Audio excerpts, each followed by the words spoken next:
introduce you all to a very special lady. Her name is Carmen Deedy. She is a renowned author and storyteller.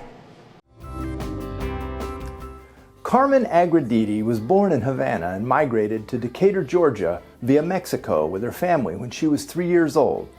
She was one of hundreds of thousands who fled the island nation in the 1960s to avoid Castro's communist re-education camps. When we arrived in Miami, we were processed as we're all Cubans, and so there was a procedure. And then when we were finally able to go to El Refugio, it was called the Refuge. It was a building where the Cuban refugees went, and they looked through lists of people to try and find relatives. They were able to get clothes and find work. Learning was difficult, and not just because of the language barrier.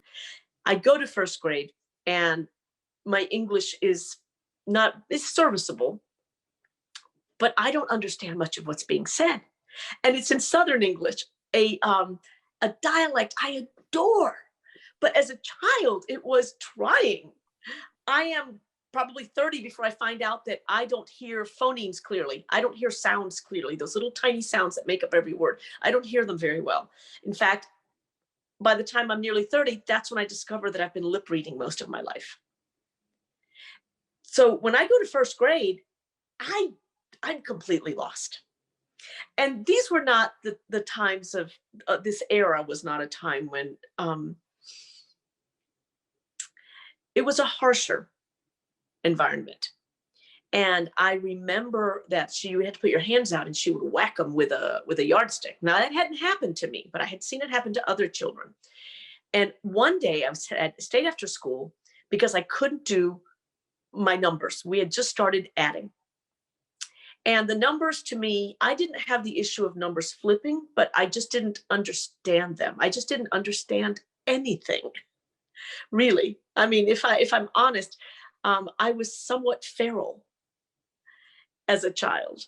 And I understood the natural world. I understood stories because I grew up with an oral tradition that was rich beyond reckoning. But the writing was so hard and I couldn't do the numbers. I couldn't cipher. I couldn't do the addition. And she told me to stand up, and she didn't ask me to put my hands out. She told me I had a skirt that went down beneath my knees, to pull my skirt up. So she was going to strike my shins. And I looked at her, and I don't know what kind of child I must have been. I've tried to, get a sense. I just looked at her and I said, no. And then I ran away. She never, ever did anything like that again with me. She mostly left me alone. She did eventually teach me how to read phonetically. And that same woman that was so scary on the one hand, and not particularly warm, on the other hand, had a certain intuition in a pedagogical way. As a teacher, she had certain intuition, because when I was not learning the sound, like to read, she finally said, "What is the problem?" And I said, "I don't understand these words." And I had been reading already in Spanish, believe it or not, but it's like Latin. Each letter had a clear sound. You could look at it, la, la, ah, ah. Here you had diphthongs, which sounds like a bad bathing suit, right? So I thought, I'm never going to get this. And she had been teaching sight reading. We had all these little cards. Didn't work. So she brought out this old battered poster, and she started teaching me after school. And this time after school, she was very patient. All the sounds, all the letter sounds. And then we went to, when two letters were together, what those sounds were. And that's when I started to slowly grasp reading. Once she cracked the code, Deedy found she had the tools to put into words the folk tales she'd grown up with. And once she had those tools, she worked diligently to master them. I started telling stories when my girls were little, volunteering at their schools, just as a mom. And at the same time, because there was a confluence, I had also come up with an idea for a story as a picture book. There was an Atlanta publisher that was wonderful, Peachtree Publishers. And I called and asked to speak to one of the editors and told her my idea. And she said, "Well, why don't you write it down and send it to me?" And then I anguished over it for weeks. You can imagine. Well, I can tell it to you, but write it down. So I did write it.